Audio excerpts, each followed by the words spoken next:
Welcome back to Purrfect Takes. I'm your host, Stephen Patton, joined as always by my co host and dear friend, Jacob Acquire. And today, as we were getting ready to record, some news came down the pipeline. Derek Brown, not Derek Brown, Taylor Moton, and JC Horn, two stars for the Carolina Panthers. They're both kind of put on the reserve list to start the off season off. I believe JC Horn cut himself. I don't know exactly. I think it was like a foot injury, and Moton has some blood clots. So definitely a little worrisome. Gives off vibes from, was it DJ Wanham with the heart issues a couple years ago? Yes, But very and reminiscent of. Nick Scorton had the collapsed lung last year, but that pales in comparison to something like blood clots, which can be lasting. It's something you want to get ahead of, and it seems like Moten's responding well to treatment with the blood thinner, so that's good. You don't want to rush him back too soon, but that kind of throws a wrench in the Panthers' offensive line construction. Right, there was already going to be a left tackle battle, but now I don't know if I'm going to say you're going to have a right tackle battle because I assume the loser of the left tackle is just going to get kicked to the right side, or probably what I if I had to guess what would happen is there's not going to be a battle anymore, and Monroe Freeling, you're the right tackle until Timo gets back. That's what I would assume would happen. Um, but I will say it's a good thing the Panthers signed Brady Christensen last week just for some tackle depth. I would still like to see another tackle brought in. I, as a fan, I don't want to see Stone Forsythe take any snaps out there if we don't have to. So another tackle bringing in would be cool. And then J.C. Horn's supposed to be back pretty early in training camp, which, as we're recording today on July 21st, the rookies are reporting for camp. So the veterans report tomorrow, and the first practice will be on Thursday. So it is officially upon us. It is. And I think we're one of the two teams right now that get to kick things off a little bit earlier. The Cardinals are the other team because of the Hall of Fame game that comes up really quick. And it's nice. It's nice to kind of have a head start, allow everybody to come back, get acclimated, especially to the heat. I think that's the Mhm. big thing with playing here in the Carolinas. The humidity is just rocking and rolling this time of year. And like last week, we had the offensive team drafts. We had the defensive team draft this week to kind of kick off and get rolling. And last week, I was the person privileged to go number one. Jacob wanted to defer in the snake draft, and Jacob earlier the day off air was like, "Hey, I'll let you have the decision," and so I will do what Jacob did last week and defer. So that means Jacob gets to kick off the defensive team draft. He will draft first overall. I don't know if you want to go over the rules again, just kind of loosely the refresh everybody from last week or people who missed last week, just to kind of refresh this cool activity we've been doing now for 2 years. Sure, the scoring system we run, you get 5 points if you win a major award. So that's MVP. It's not going to be offensive player or offensive rookie today. So defensive rookie, defensive player of the year, the offensive line award, coach of the year, coaching assistant of the year, which could come up with defensive coordinators here. And we talked about comeback player of the year before we recorded. It's usually quarterbacks anyway. So I doubt either of us are going to have the comeback player of the year. You might, because you have Jaden Daniels, who's a good candidate for that. So we might have to talk about removing that award after that. I'm just kidding. But that you get What five would be points. interesting from the defensive side, if Aaron Donald Aaron truly does Donald, make a comeback, I think he would be a defensive player that would warrant consideration for that award. for sure. I might have to draft Aaron Donald first then. But then you get 3 points for first team All Pro, 2 points for second team, 1 point if you are named a Pro Bowl starter. No points for the alternates because there's about 1,000 alternates every year, right? And it's a cool thing for the actual player, but for this practice, no points for Pro Bowl alternates. Excuse me. So the way we're doing this, one player per team. So each of us will have 16 picks. It's a snake draft, so I'm starting with the first pick, and I will have the last pick. We're saving our defensive play caller for last, so it's basically up to Steve, who I'm going to end up with as my defensive coordinator or defensive head coach. We're going to do one nose tackle, three down linemen, like defensive linemen, three edge rushers. They can be 4-3 or 3-4, two off-ball linebackers, so your traditional stand-up guys like your Luke Kuechly's, two random defensive backs. They can be corner, safety, star, nickel, dime, whatever. two pure corners, two pure safeties, and then of course the coach at the very end. Anything else you want to add before I make my first pick here? No, I think best of luck to you. Obviously, you are the defending champ when it comes to the totality of this team exercise. Again, we did the offense last week, and now we're doing the defense this week. So, with the first overall pick, you're on the clock, Jacob. Who's it going to be? Who are you torn between for the 101 in this year's draft? So last year I got the defensive player of the year, Miles Garrett. I think I got him like fifth or maybe seventh or whatever the order would be there. He wasn't my first overall pick, that's for sure. And I'm really thinking about Aaron Donald. Like I'm actually considering it. I If you look at the AP votes this past year, I think both of us can agree, and some of the listeners can agree a lot of the votes went out. We can call them legacy votes for some of the players. For example, Chris Jones should not have been a guy over a guy like Derek Brown, in my opinion. There were some other ones like Pat Surtain was second team, even though he's quite good. And I had the list pulled up earlier because I had more I wanted to talk about with that. But some of the names, it's just it's name value. Oh yeah, the other one for you was Quinyon Mitchell. I know that was a big deal when we were talking about it last season. With that in mind, I gotta go a big name at number one, and this is somebody that when I started doing my draft coverage, I think it was year two of me doing actual draft stuff. He was the number one player on my board. He's the best young defensive player in the league. You could call him the second best defensive player in the league right now, maybe first if you want to factor age into it. But I'm sticking with my Alabama player here, and I got to go Will Anderson Jr. first overall. I thought he could have been the defensive player of the year last year. Obviously, Miles Garrett broke the record, so you're not going to get, or he broke the sack record, so he was going to get all the votes. But this is probably Will Anderson's year. He got that massive, and I mean absolutely massive payday earlier in this offseason. So I'm looking forward to him having another breakout year, another All Pro year. And by the end of this year, I think he's going to be the best defensive player in the league.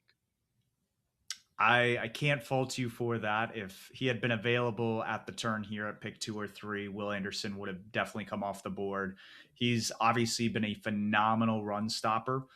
He's a guy that can shed blocks, hold the edge, and he's started to increase his effectiveness in the pass game. I think from like a standpoint of how effective he is rushing the passer, his bag isn't necessarily as deep as a guy like Miles Garrett or some of the other premier edge rushers like a Micah Parsons, but he's getting there. And I think taking a gamble on a young ascending player is the right move here because there's a lot of people that have been watching in the last couple of years, and last year was a big jump for him. I would assume that same jump happens again this year because he is just starting to become that dominant of a force. Uh, like you said, Miles Garrett, he's the reigning defensive player of the year. He's coming off a year where he broke the all-time sack record. He moves to, I think, a better location, Mhm. opportunity to where he'll have more instances where he'll just be rushing the passer with his ears pulled back. And I think taking Miles Garrett here when he's in Los Angeles, when there's a potential for a guy like Aaron Donald to come back and take a lot of pressure off him from the edge to where it's like, we still got to double team this guy that's coming out of retirement. I guarantee he will still be a force to be reckoned with. And then that just makes it harder to double Miles Garrett because you still have so many other guys on that defensive line, whether it's a Kobe Turner or a Byron Young. This is a really fearsome pass rush, and I think Miles Garrett is going to make good on it and push for another 20 sacks, be a first team All Pro. We'll see if he repeats as defensive player of the year, but I think he is a special talent and worthy of the number 2 overall pick. And number 3, I was kind of torn, but I'm going to go a defensive back here. And I'm going to go with a guy that as long as he stays healthy, he's going to be a first team All Pro just because of how he's viewed. And he obviously plays in the box a little bit more. I would say that if he had to play strictly free safety, I don't know if he'd be as good, but he's such a pivotal player for the Baltimore Ravens, and that's Kyle Hamilton. So at pick 3, I'm going to take Kyle Hamilton off the board. I think he's a first team All Pro. Do I think he's a defensive player of the year candidate? Probably not. He would have to rack up like close to 10 interceptions. be the guy that makes a lot of pivotal tackles in big moments or makes pass breakups to end games to I think warrant consideration for the award. But he's a guy that's going to get those 3 points and be a solid guy on this roster construction. For sure. I assume you want him as one of your safeties, right? Because we Yes, have the yes. DB rule, so we got to always make sure with our DBs. I agree with you. I mentioned how Will Anderson was my number one player in 2023. The first year I did draft stuff was 2022, and I had Kyle Hamilton as my number one guy. I know consensus had him like eighth or something, but a lot of people just looked at him and saw, "Oh my goodness, this is the clear number one guy," and he's been that since he's been in the league. Best safety in the league, in my opinion, and when I was looking at it before we recorded, I had some names in mind. These were the very clear cut top three. Like if had you gone with the first pick and taken Garrett or Anderson, I would have had Garrett or Anderson and Hamilton as my second and third picks as well. So Do we that diverge puts here now? Is then the question. well, I mean, I think we have to because I'm down a defensive back, so I'm gonna have to dip into the bag and go with another one of my guys, another Alabama player. Patrick Sertan. Yep, I could see that coming from a Well, mile away. you grab the best safety in the league, so I think I'll grab the best corner in the league. Somebody who, like I said, made a second team All Pro last year for some reason. I think the voters may feel some regret there and may want to right that wrong and give him his laurels as the number one receiver. Also, if you look at the number one corner, I should say, if you look at the number one receivers he's going up against within the division, not a lot of superstars this year, and that's 6 games out of the 17 that he's going to play. So if he blanks five out of 6 games there, that's going to be big in voters' minds. So I'm going to take Patrick Surtain the second as one of my corners, and now it gets interesting for the fifth pick because I got a couple names on the mind. Um, there's been some movement across the free agent market that may like force me to pick someone else here.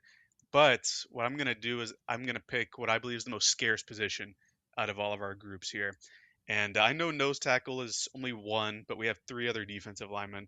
So I'm going to go to the linebacker spot and pick up one of your guys, somebody that you have compared to as being a potential Luke Kuechly tier player when it's all said and done. I don't know if he'll get there, but what I do know is if he's healthy, he's going to be a first team All Pro, and that is Fred Warner with the fifth overall pick. Yeah, this is a guy that, like you said, if he's healthy, he's almost a lock for either a first or second team All Pro. He's just one of the linebackers that plays the position the right way. And I think what's crazy is that over the past like 15 years or so, aside from the 2012 draft, like linebackers just aren't what they used to be. And it's crazy to think that the 2012 draft produced like Luke Kuechly, Bobby Wagner, Levante David, like stars at that position. And it's like since then, it's like you have Fred Warner, maybe you have Roquan Smith. Like, who are you really putting in a tier where they can even be comparable? And it's like you said, it's a scarce position. It's one of those where it's just not been what it was back when you could look back and see guys like Ray Lewis and Brian Urlacher and some of the other impact players in the 90s and 2000s. It's not what it Patrick was. Willis, Yeah, another one. and again, it always felt like every 5 years you would get like that guy.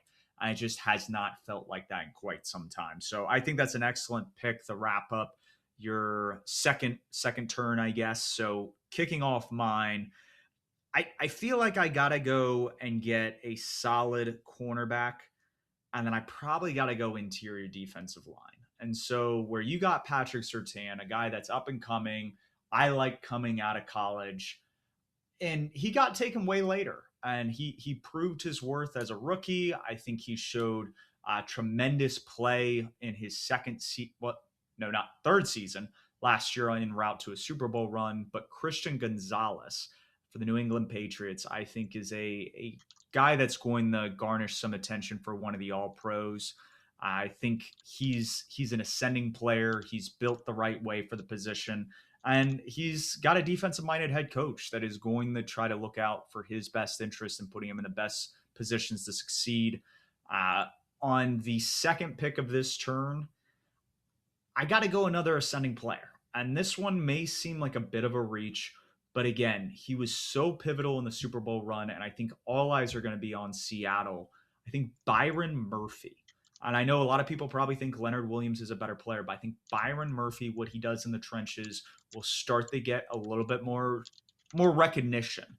And he's one of those guys that just impacts what Seattle's able to do. They made a huge investment on the interior defensive linemen when they made before they made that Super Bowl push, and it pays off because it allows them to play lighter boxes, allows them to stay in nickel because they can control the line of scrimmage with 3 or 4 guys down because they are just taking up blockers, closing run gaps, and just are forces to be reckoned with. And that allows Mike McDonald to do all the other stuff he does on the back end, especially with some of the simulated pressures. So I think he's going to get more recognition this year, going again into his third year.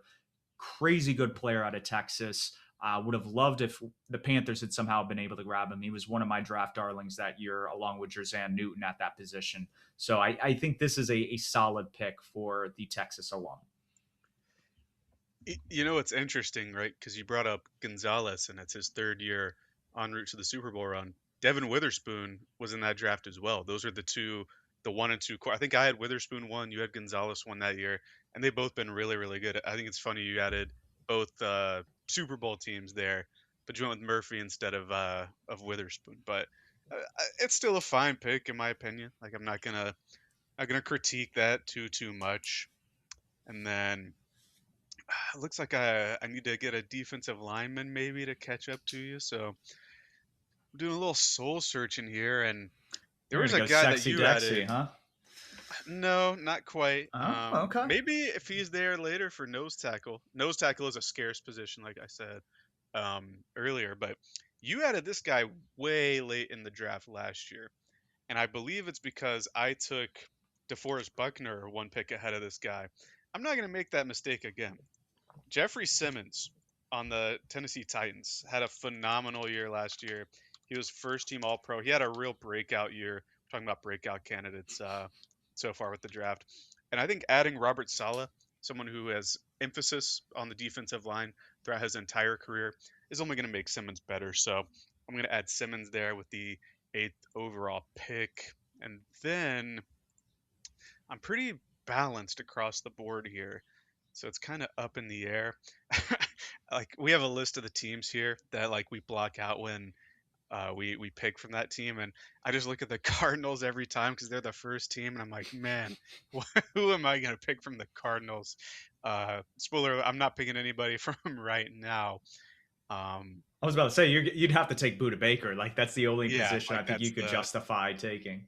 that's the one, like the Cardinals, Falcons, like that's such an interesting grouping there. What I'm gonna do is I'm gonna take somebody who, for a brief moment, there was a glimpse where this guy was shipped across the country, and then somebody regretted it. I don't know who regretted it, but on the Ravens brass, they were like, "Wait, this isn't right. He can't pass his physical. We can't have this guy." So the Ravens got scared of their deal a little bit with Max Crosby, sent him back to Vegas. But I think having that happen to him and getting a new head coach, new quarterback, the franchise is turning around a little bit, might light a fire under Max Crosby to be even better than he already is. We talked about Willie Anderson being probably the best all-around guy when it comes to rushing the passer and running. Crosby's right there too. Like I would say those, and Garrett, of course, is very good at that as well. But he's not necessarily tasked with stopping the run as much. I like it. I think with his injury history and the questions Mhm. surrounding that, I will be very interested to see if it's because I took Max Crosby last year. He had a great year, but I also took Trey Hendrickson. And just with some of the offseason holdout, the drama that surrounded that, he came out and he was injured and didn't play much of last year. So maybe this year with the Ravens, he bounces back. But the Max Crosby situation, just because of how the medicals were frowned upon, and you had a lot of suitors going into the offseason for him, just makes me a little bit concerned. So I'm glad you took that pick away from me and made that a very easy decision. I think going back to the well, I'm going to stay young and stay in the trenches.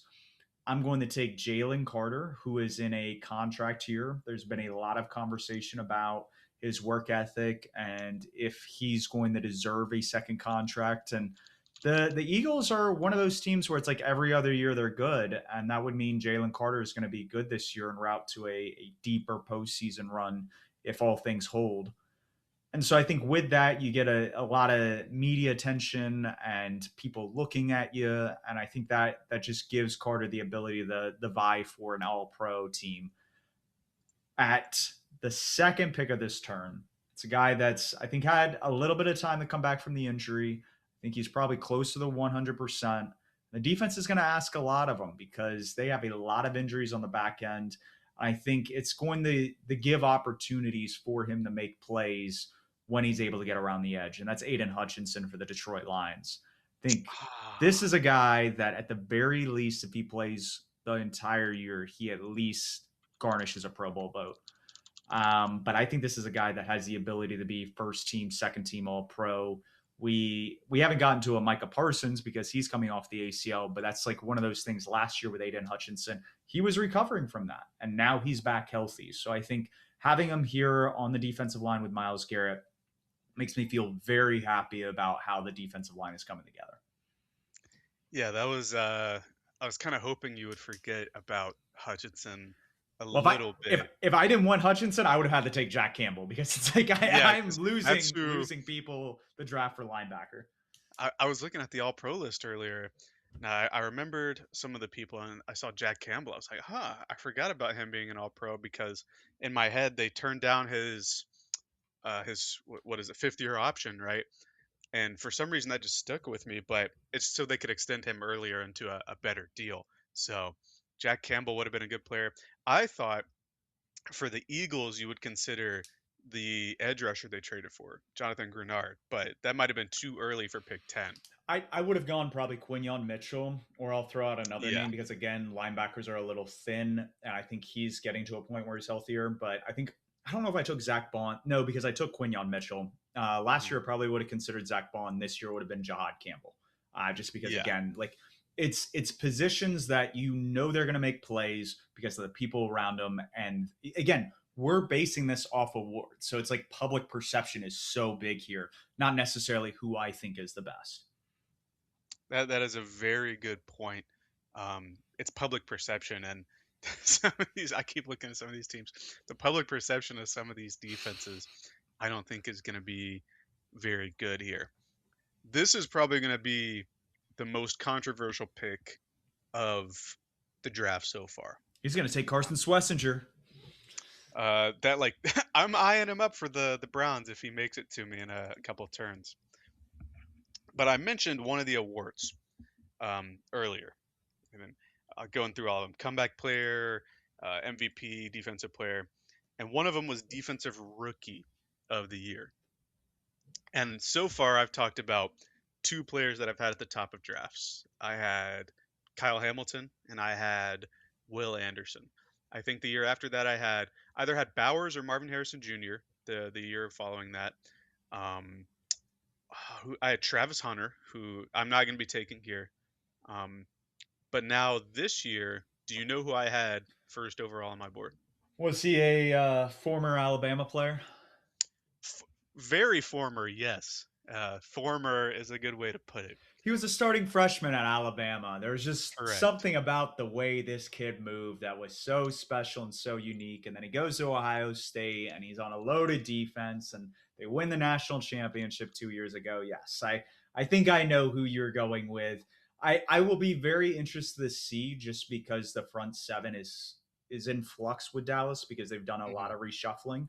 Is if they're a liability in front of them, how much of a playmaker is he because of that? And I think safeties will make plays regardless, but that's just the one hesitation I have with a player like him here. It's not of his talent, it's just who's playing in front of him in this scenario. Funnily enough, with Caleb Downs, I think that's going to make his his stats look a lot better because at Yeah, Alabama in he'll 24, have more tackles. he He'll have had more Dallas plays on the Turner ball. and Jihad Campbell in front of him. That was about it. And he broke onto the scene as a true freshman. Then I am taking Caleb Downs here with the 12th overall pick. So now I have somebody at every position. I feel pretty good about that. Another public perception player, it's Triple P right there, is somebody that got to a Pro Bowl. If you're a Madden guy, he is currently, according to leaks I saw on Twitter, he's currently the highest rated defensive tackle on Madden. Do you know who I'm talking about? Highest defensive tackle on Madden. According to the leak I saw, yes. Is this Chris Jones with the Kansas City Chiefs? No, that wouldn't be It right. is not. Hold What on, type of hold on. podcast are we, Steve? Are you saying Derek Brown is the highest Yes. rated defensive tackle in According Madden? to a That's leak actually I saw. crazy. And That's crazy. I'm not saying that's why I'm picking him. I'm picking Derek Brown because number one, I'm a Panthers fan. And number two, he finally got the Pro Bowl nod. The Panthers made it to the playoffs last season. I don't know if we're going to make it this year, but if the team takes a step with Jalen Phillips beside him, with Devin Lloyd behind him, I thought about both of those guys as well. But if the team takes a step, especially the defense coming off of it being the worst ever 2 years ago, I think Derek Brown's going to get a ton of what's the credit for that. And so I am taking him here with the 13th pick to pair alongside Jeffrey Simmons. Okay. Okay. I like it. You always have the homer picks, so to Yeah, speak. I think you had Chuba Hubbard last year. Last week you took the I took T Panthers Mac. player. Yep, that's right. T Mac. I was like, I don't think it was anybody on the offensive line, but yeah, T Mac coming off the offensive rookie of the year season. Pretty special stuff. And in line with what you did, you took Caleb Downs because you think he has a pathway to defensive rookie of the year. And for the first time in, I believe, close to a decade, there was a linebacker, an off-ball linebacker, not like on the line, like a guy like Micah Parsons or somebody like that. But Carson Schwarzenegger was one of the first defensive rookie of the years to play the linebacker position since like Luke Kuechly. Guy that's been comped to guys like Patrick Willis, Luke Kuechly, heck, even Brian Urlacher coming out. When you look at the physical specimen, the fact that he made a transition from safety to linebacker is very Brian Urlacher esque. And these were guys that came on in the scene and they wreaked havoc immediately. And when I look at the Washington Commanders defense, they have some people on the defensive line, but they're not guys that are going to be going out and making plays every play. So I think as long as they're holding their blocks, allowing him to make plays, tackles for losses, shoot gaps, he's really good in coverage. This is a guy that I think is going to have a lot of eyes on him because he's just that darn good. I mean, this guy like walks into a room and you can feel the presence. I mean, that was all the reports coming out about the combine. He interviewed phenomenally. He was a top 10 pick. Give me Sony Styles. Give me Sony Styles. I think this guy is going to be special for years to come. And this is kind of my shot at defensive rookie of the year to try to garnish some of those points that we're all vying for in this exercise.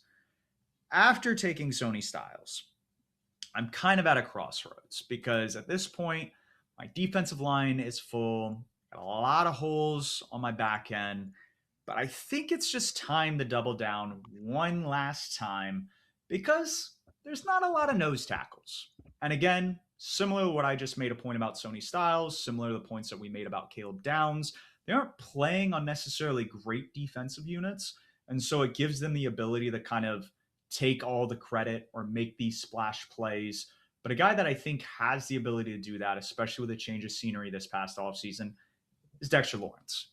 I thought you would take him a little bit sooner, but just seeing him right now on this board makes it very hard to stay away from such a tremendous talent and kind of like fills out my defensive line. I have one more down lineman that I can take. So I have Byron Murphy, Jalen Carter, and I have one more edge rusher I can take the pair along with Myles Garrett and Aiden Hutchinson. But for right now, I'm feeling very confident about how that's looking and the points I can get from Pro Bowls and all pro nods.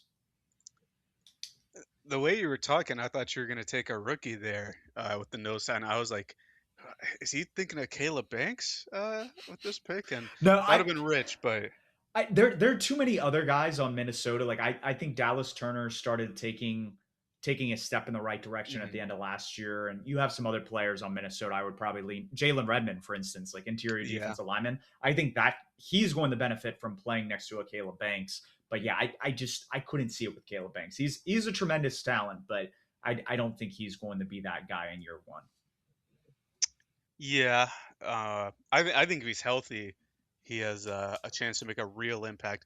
Minnesota, we gloss over it because they had 9 at QB, but again, this is a 9-8 team last year, and I think they've added good value at like all the spots they needed. Maybe not running back, um, but Kyler can give you some of the rushing stuff there. So, and especially with Brian Flores calling plays, I think any rookie defensive player is going to want to go somewhere like that that has everything firing around you. So, it, if Caleb Banks is there at like pick 20 something, I might have to take him. I'm talking myself into him.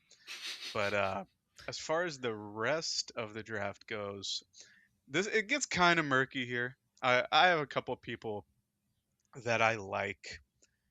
Um, I might stick with the rookie stuff here. I have a couple rookies in my head. Um, but hold on. I gotta check on this guy's injury status real quick. Uh, let's see. In late 2025. Okay, okay. I think I can Are talk you gonna myself get into this player. saucy with this pick, or we going in a different direction? Perhaps, Okay. perhaps. Little spicy with this one, little saucy as you're saying. As much as Patrick Surtain and Derek Stingley and even J.C. Horn, I think have really taken over from the young corner mantle. Quinyon Mitchell's probably the youngest guy. Sauce Gardner's still a really, really good player. And he got traded for the 2 first round picks, immediately hurt after that. But I think that coming off the injury, being healthy, in a year in which they're still just going to try to run it back. So they're still trying to win. I don't think this is a necessarily like a Cardinals year out of the Colts, so to speak. I'm going to take Sauce Gardner here. I think it's good talent, and if he's healthy, he's going to get at least a Pro Bowl, in my opinion. So this is pick 16, I believe. Yes. So I avoid the DeForest Buckner catastrophe that happened last year with Indianapolis, and now, oh man, I think I am gonna lean in the Cleveland direction here and take the reigning defensive rookie. Just because I have a couple linebacker names in mind, but those teams have better other positions. So I'm going to go with Carson Schwessinger. Um, oh man, I can never spell his name. I think I got it right there. Um, with the 17th overall pick to pair with Fred Warner. So like it's like the master and the apprentice kind of the reigning best and the current young best. So I like where my linebacking group is at. Okay. Can't fault you there. I definitely would have considered Carson Schlesinger on this turn. Just kind of fill out the linebacker room, give me peace of mind at that position, while having probably some of the best dart throws aside from a guy like Fred Warner. Yeah. There's like a staring at like one clear, maybe two clear linebackers left that I think are a tier ahead of the rest of the guys. I think if we're gonna go this route, and this is Maybe difficult because the three. team I'm considering, I would argue their best player on defense is probably their nickel back or a defensive back. But at the same time, they have a like a young, budding, rising like pass rusher. I just with the departure of their defensive coordinator for a head coaching position, I think I just got to lean with taking their best player. I know there were a lot of concerns thrown around about like his health, but he hasn't actually missed that much time when you look at it. I think taking a Derwin James from the Los Okay. Angeles Chargers. It's a smart business decision. Gets a guy on the back end that I feel comfortable about. Maybe gets a Pro Bowl nod. This isn't a guy that I think necessarily is going to garnish a ton of all pro attention unless his numbers are just off the He charts. I should mention he was a second team all pro player this past year. He was. Derwin James was. I think it just benefits playing as like a big nickel in a Mike McDonald, Jesse Minter defense. And Hmm. so not knowing exactly how things are going to run, I'm just going to bank on him being the best player, and hopefully people with that household name value that comes with a guy like Derwin James, that just continues playing in my favor. So I think So Derwin James you're gonna as a put him at defensive DB? back. Okay. Yeah, because I want to keep the free safety option open, and that's where I'm kind of torn here. I feel like at this rate, it's like you got Antonio Winfield with the Tampa Bay Buccaneers, you have Buda Baker with Arizona Cardinals. I it's this one's tough, and I think I just got to go with my gut here, and I think the Bucks defense overall has more playmakers, and so I think that in turn, when the front is better, will alleviate a lot more of the stress that's put on the defensive backs. I got to take Antonio Winfield here, the pair with Kyle Hamilton. I think that just makes me feel comfortable about my safety room while not feeling pressed at filling out the rest of my roster. So he was a Pro Bowl last year. 2 years before that, he was a first team All Pro. Hopefully, he can return to 2023 form because that would be to my benefit with garnishing as many points in this activity. I like it. I'm kind of glad Buda Baker's still there now because I'm not sure you're gonna want any other Cardinals player. So I'm kind of holding that one close to the chest. Hopefully you're just like, yeah, I'm cool with letting you get Buda Baker. I can't believe that the New York Giants are still there, but I have a conundrum here, Steve, It's because which player do you take? it's Because I which like player do you take? Because Brian Burns was a second team All Pro last year. Abdul Carter, you know, slow start to the his rookie campaign, but came on at the end as a pressure getter. And now Arvell Reese, could he be a defensive rookie of the year candidate? All three. We're gonna call Reese an edge rusher. I think for this exercise is fair. Um, all three of these guys, super good. Which one do I take? I I feel think I feel the value on Brian Burns. He already has the name value.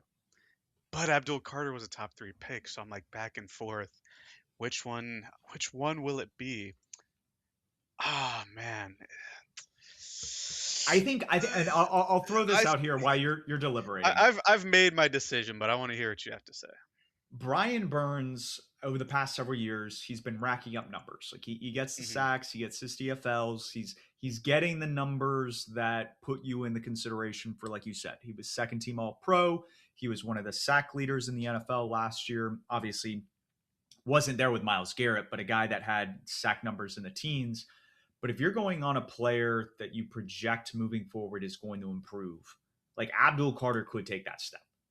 And I think his comp, at least from like a playing style, is very similar to a guy like Micah Parsons. I think that ceiling's a little bit higher than what Brian Burns is going to give you. And so this late in the draft, it's are you wanting to take the safer pick, or you want to take that guy that could really boost your odds down the stretch next year? So it's definitely one's more riskier than the other, but I think you have to bake some projection into this, especially when you're considering both back and forth. I told you I made my decision. Where did Brian Burns play for before the New York Giants? Carolina Panthers. And he stunk at run defense with the Panthers. Give me Abdul Carter. Like I knew I was gonna have to take one of these guys at some point. I knew it was gonna come down to me, and I think Carter is the most well-rounded of the three guys there.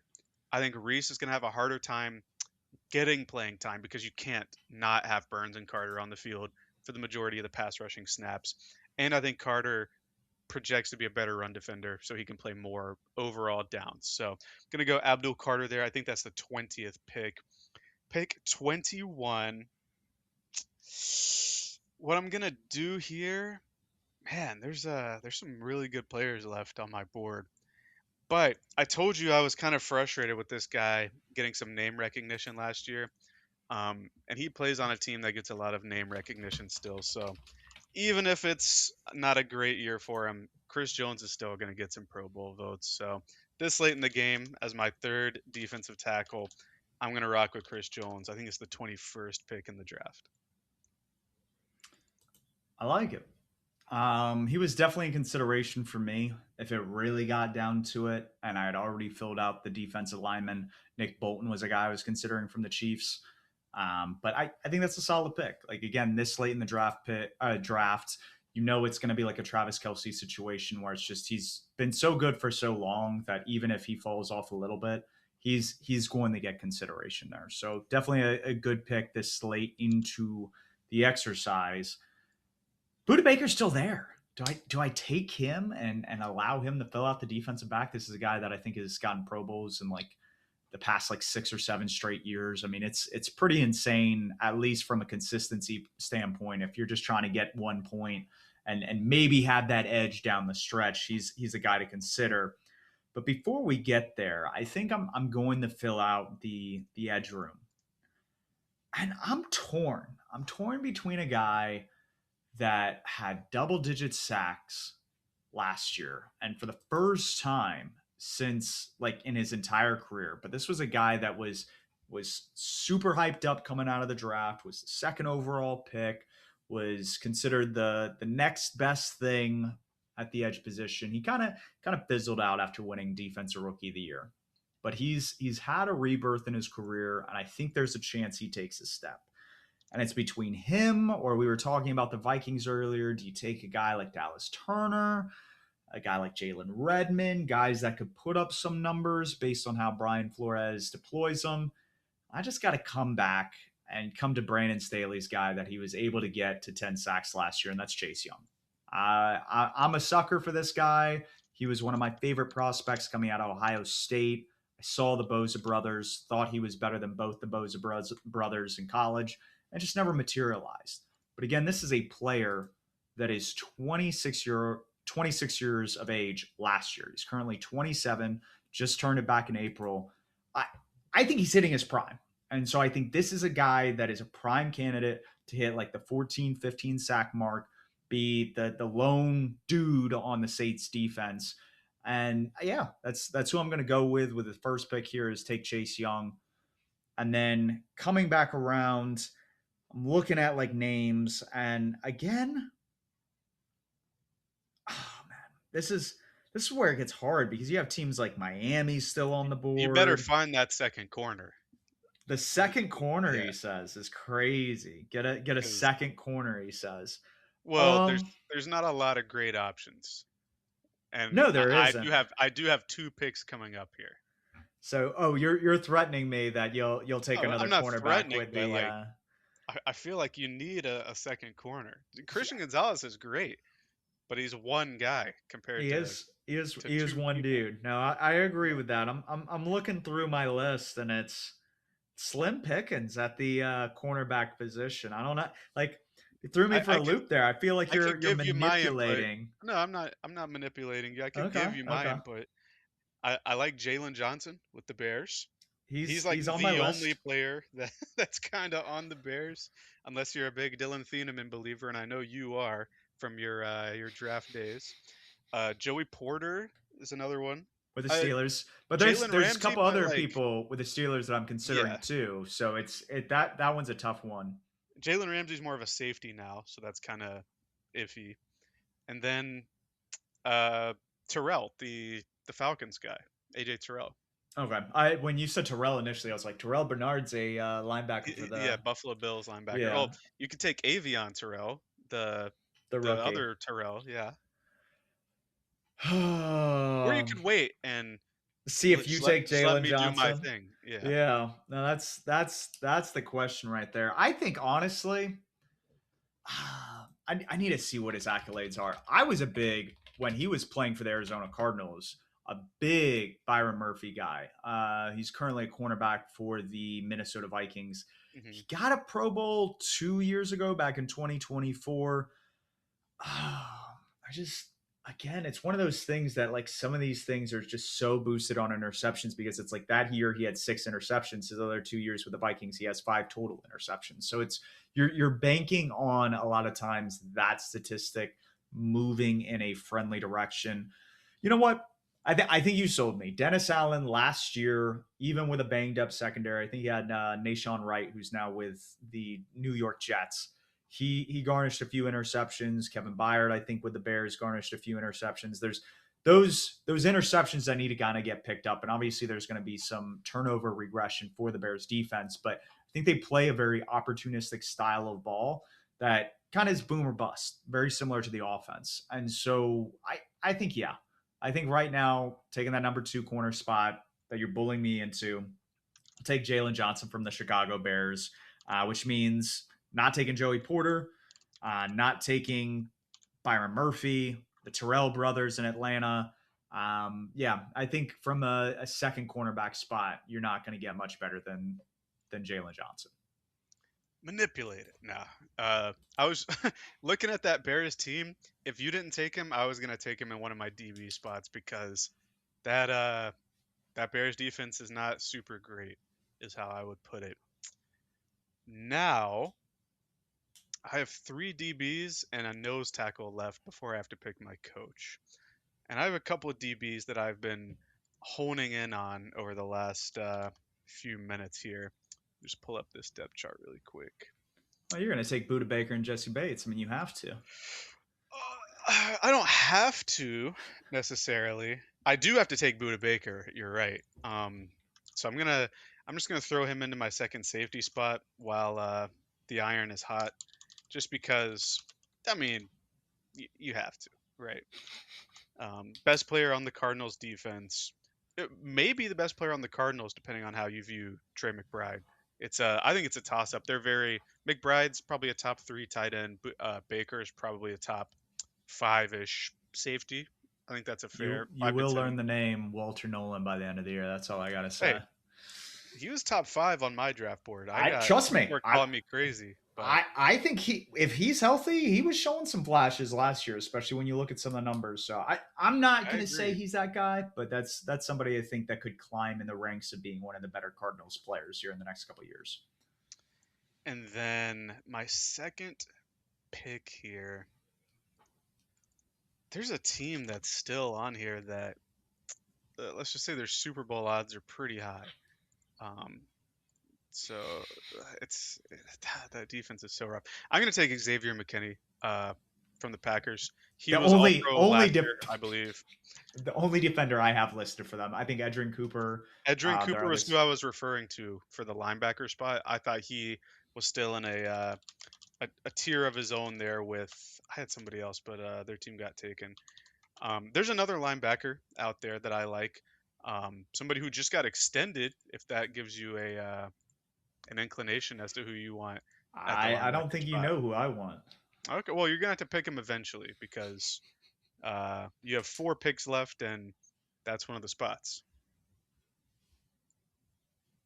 Yeah. It is my turn, so I guess I can now that you've gotten your defensive backs out of the way. I still got The one.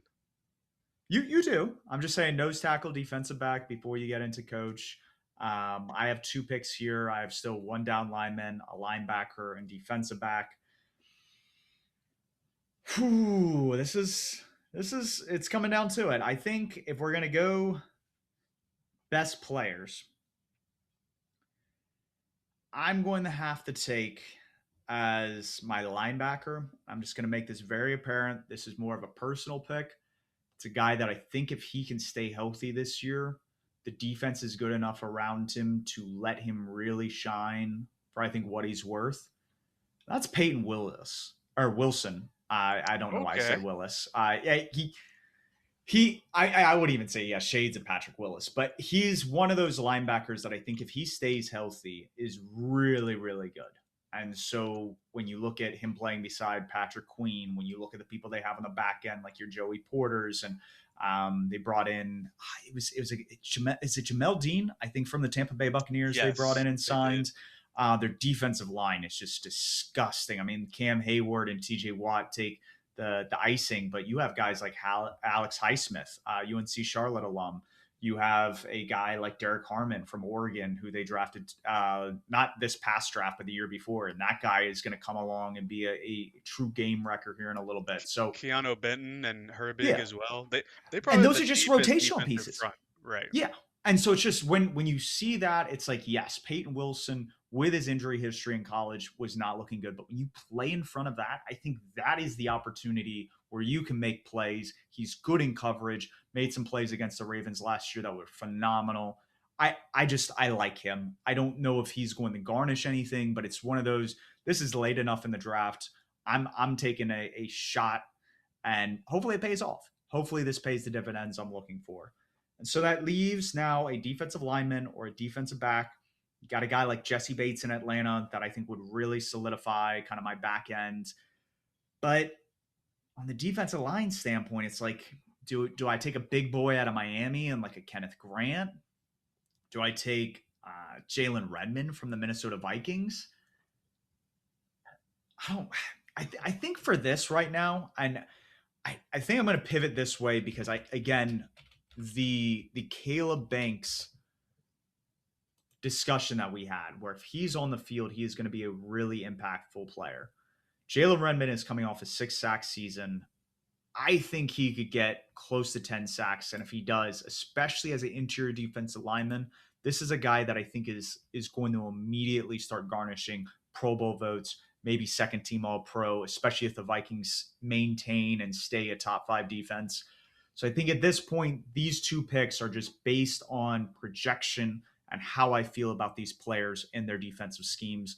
Give me Jalen Redmond as my final defensive lineman. I wondered if you were gonna get to him, and he made it this far. Certainly a good player.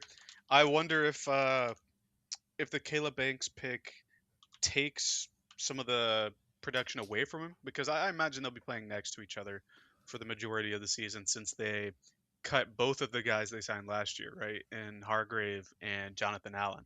So Yep. they're both going to get some significant playing time. I thought about Redmond here toward the end, but I filled out my defensive line a bit earlier. So I'm down to my final three. You are down to your last two. Obviously, you're gonna make me pick whatever defensive coach slash coordinator is out there. So I have to keep that in mind when I'm looking here.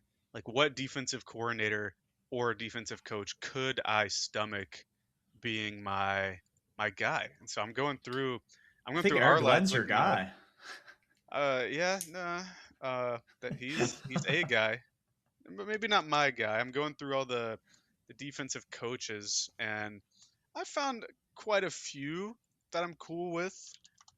I'm just trying to make sure I know who they are, We got so Anthony that Campanile with the I, Jacksonville Jaguars you know, left. that's ideal, right? But you're Yeah, gonna get that guy before me, so I'm not really considering him there.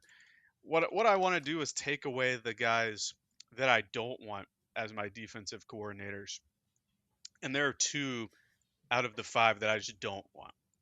And I think both of those teams can provide me with good enough players to where, I'm kind of cool with it, right?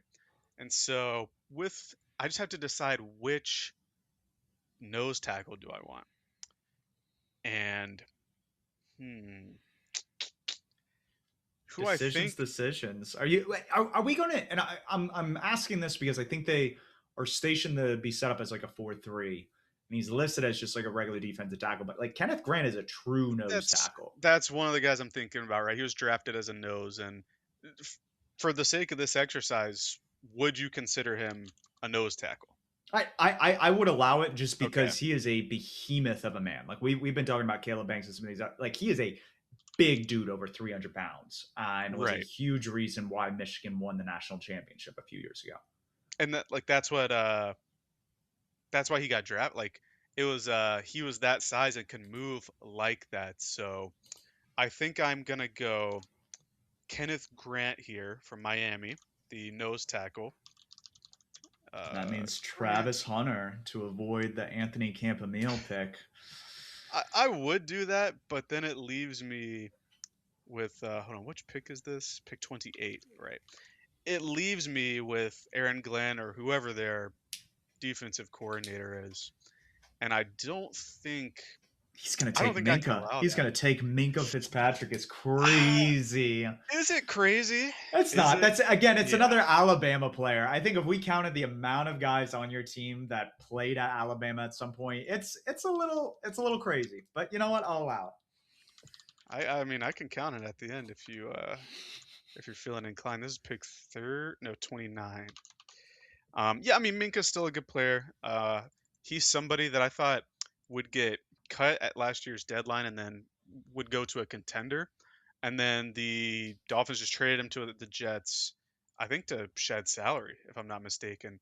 So the Jets, despite them being a pretty bad team, I think he's still a good player. He carries the name value, and he'll get a couple Pro Bowl votes because somebody on every team's got to get some votes.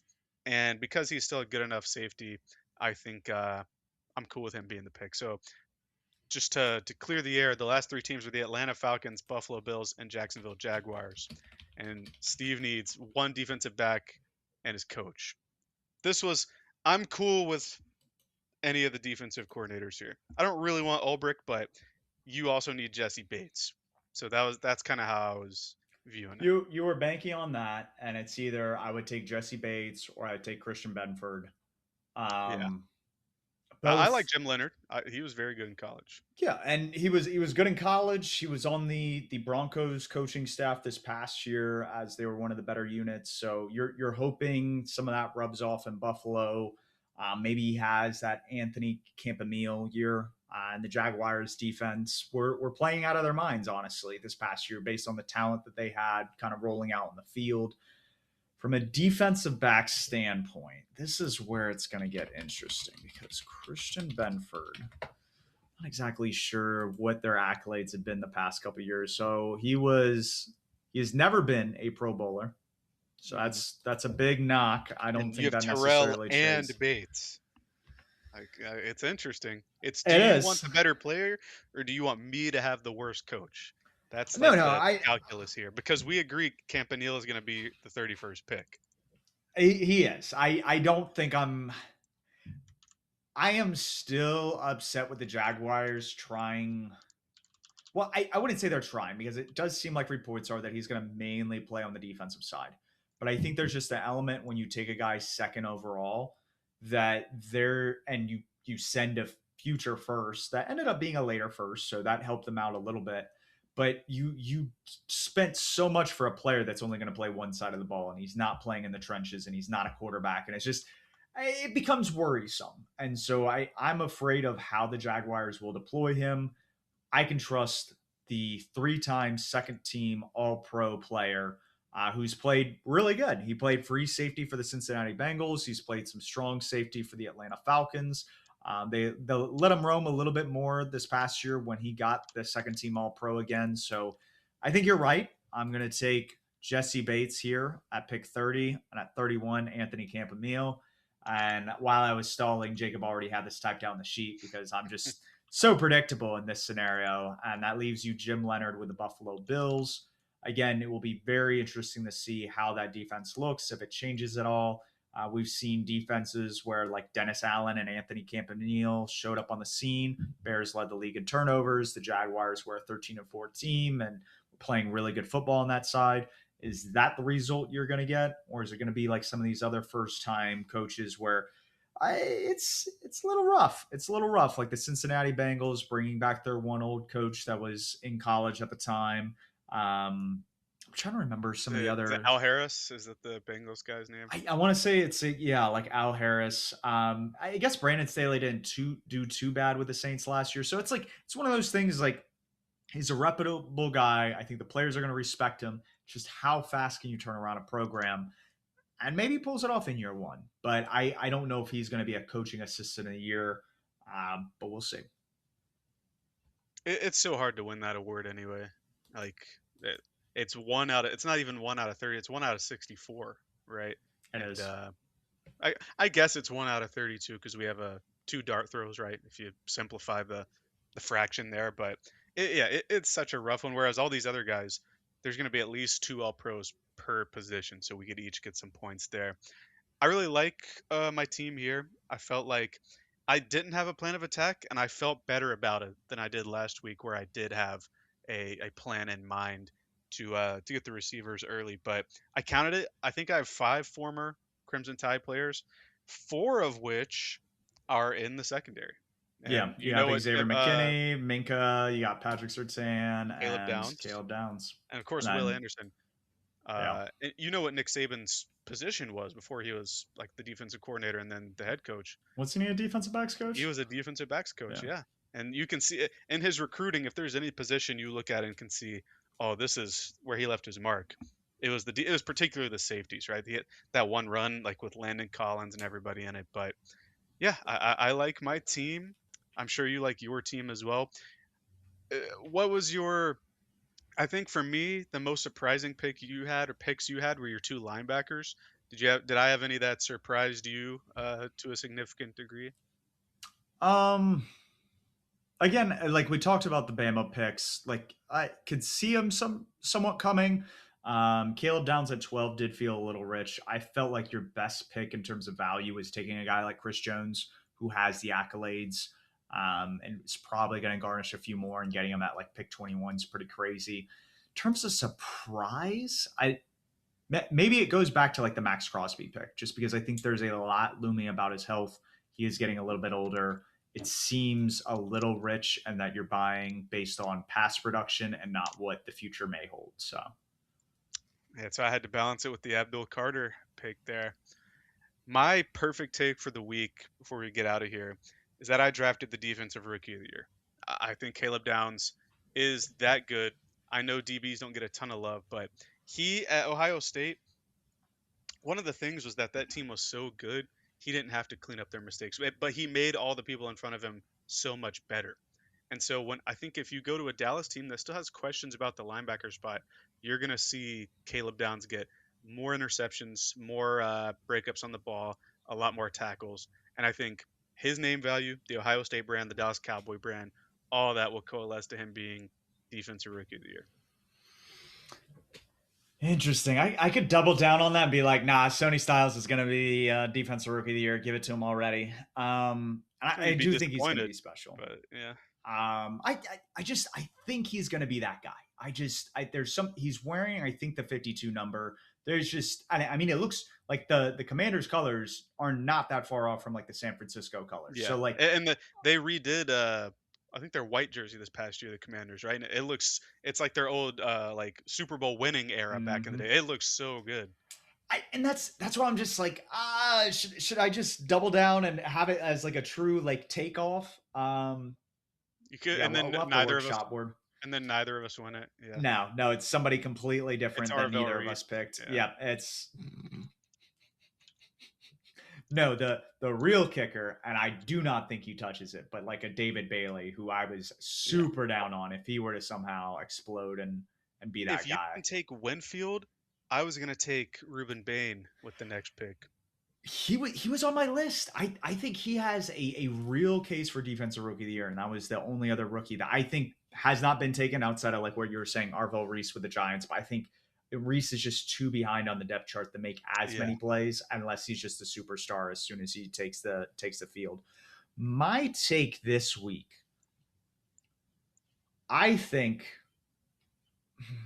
I'm going to go and touch on a point where I think this guy takes a step because it's a player I was big on when he got drafted. He kind of fell off.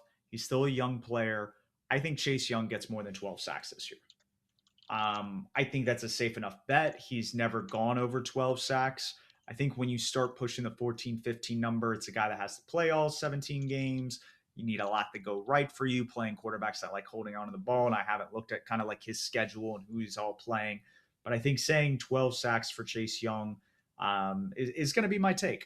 This is a guy that I think he's a really good player. It's a player that I wish the Panthers had gotten in free agency after I think he walked from the San Francisco 49ers a few years ago. He would have been a stalwart guy that at least would have been productive in the run game and then has taken a step as a pass rusher. yeah. I think it was him or Clowney that offseason, and Clowney's moved on, and Chase Young keeps getting extended. So we might have missed on that one. What we're not gonna miss on is that training camp is here. Like I said, the rookies are reporting today. And from here on out, we're gonna have like real Panthers content to talk about. So we're back. We'll be talking about Panthers stuff every week. We have the Hall of Fame game in a few weeks, so maybe we can overanalyze that one when the time comes. But until then, you can find us on Spotify, Apple Podcasts, Twitter, YouTube, wherever you get your content. And we'll see you next time. Keep pounding.